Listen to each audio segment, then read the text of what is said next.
Dobra, zrobimy teraz RHCK. What the fuck? Co jest? O lol.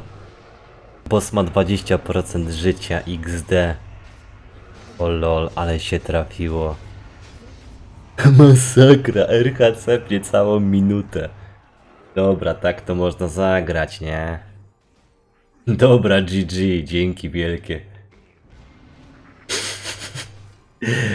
O fuck. Dobra, tak to może być, szybkie frosty, nie?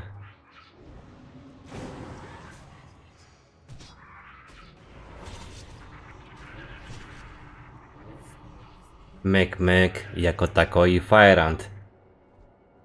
Tak na 30%, co nie?